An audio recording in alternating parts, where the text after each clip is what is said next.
Karbala அப்படிங்கிறது பார்த்திங்கன்னா வந்து எத்தனையோ போர்கள் வரலாற்றில் நடக்குது. அது மாதிரியான ஒரு போரோ ஏதோ ஒரு சின்ன கூட்டத்திற்கும் பெரிய கூட்டத்திற்கும் நடந்த சண்டை அது கிடையாது. இஸ்லாத்தில் அதோடைய முக்கியத்துவம் மிகப்பெரியது. இந்த உம்மத்து சத்தியத்திற்கும் அசத்தியத்திற்கும் வித்தியாசம் தெரியாமல் இன்றைக்கி அலைஞ்சிட்ருக்குது அப்படின்னா அது எந்த இடத்துல தொலைஞ்சு போச்சு அப்படின்னு பார்த்திங்கன்னா கர்பலாவில் தான் அந்த உம்மத்து வந்து தொலைஞ்சு போச்சு. அப்போ அந்த கர்பலாவுடைய படிப்பினை வந்து இந்த உம்மத்துக்கு மிக முக்கியமானது. நபி ஸல்லல்லாஹு அலைஹி வஸல்லம் அவர்களுடைய அந்த லட்சியம், அவர்களுடைய அந்த மிஷன், அவர்களுடைய அந்த உழைப்பு கர்பலாவில் பார்த்தீங்க அப்படின்னா அது வந்து வீணடிக்கப்பட்டுச்சு. அன்றிலிருந்து இன்று வரைக்கும் நபி ஸல்லல்லாஹு அலைஹி வஸல்லம் அவர்கள் எந்த கட்டடத்தை பாடுபட்டு தன்னுடைய உழைப்பாலும் சஹாபாக்களுடைய உழைப்பாலும் கட்டினார்களோ அது அன்றை கர்பலாவில் தரைமட்டமானது. இன்றும் அது வீழ்ந்தபடியே இருக்குது.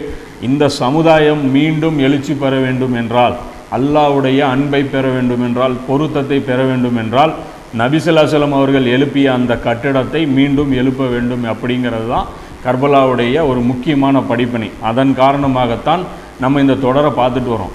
இப்போ ஹுசைன் ரலியல்லாஹு அன்ஹு அவர்கள் என்ன செஞ்சாங்க, அது எத்தனையோ வரலாற்றில் எத்தனையோ பெரிய பெரிய ஆட்கள் தியாகம் பண்ணியிருக்கிறாங்க. அது மாதிரி ஒரு தியாகம் இது வந்து கிடையாது. இதற்கு பின்னாடி மிகப்பெரிய ஹிக்மத் வந்து பொதிஞ்சிருக்கு. ஹுசைன் ரலியல்லாஹு அன்ஹு அவர்கள் என்ன செஞ்சாங்க அப்படிங்கிறது நமக்கு புரியணும் அப்படின்னா நபி ஸல்லல்லாஹு அலைஹி வஸல்லம் அவர்களுடைய முழு வாழ்க்கையும் நமக்கு தெரியணும். குர்ஆனுடைய அந்த புரிதல் நமக்கு இருக்கணும்.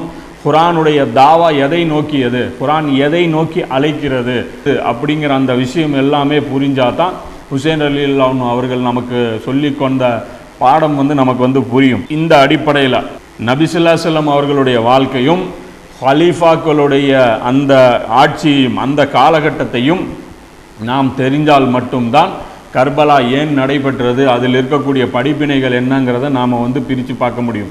ஏன்னா ஹுசைன் ரலியல்லாஹுடைய சம்பவத்தை பொறுத்த வரைக்கும் பார்த்தீங்கன்னா ஹதீஸ்களில் வந்து பெருசாக எதுவுமே இல்லை, ஆனால் வரலாற்றில் இருக்குது. ஆனால் அதை நம்ப மாட்டாங்க. மக்கள் மத்தியில் நாம் அந்த வரலாற்று விஷயங்களை எடுத்து சொன்னோம்னா அதை வந்து நம்ப மாட்டாங்க. அதே சமயம் வரலாற்று பொறுத்த வரைக்கும் இரண்டு விதமாகவும் எழுதப்பட்டிருக்கு. ஹுசைன் ரலியல்லாஹுடைய அந்த மௌகிஃப், அதாவது அவங்களுடைய அந்த ஸ்டாண்டு வந்து சரி அப்படின்னும் எழுதப்பட்டிருக்கு, தவறுனும் எழுதப்பட்டிருக்கு. ஏகப்பட்ட பொய்கள் வந்து உண்மையின் மீது வீசப்பட்டிருக்கு. அப்போ அது ஒரு கலங்கலான ஒரு பிக்சர் தான் வந்து கர்பலாவை பொறுத்த வரைக்கும் நமக்கு கிடைக்கும். அதற்காகத்தான் நாம் நபி ஸல்லல்லாஹு அலைஹி வஸல்லம் வரலாற்று வாழ்க்கையிலேருந்து நம்ம பார்க்கணுங்கிறோம். இப்போ அதனால தான் ரசூலுல்லாவுடைய வாழ்க்கையிலேருந்து நம்ம ஆரம்பிச்சிருக்கோம்.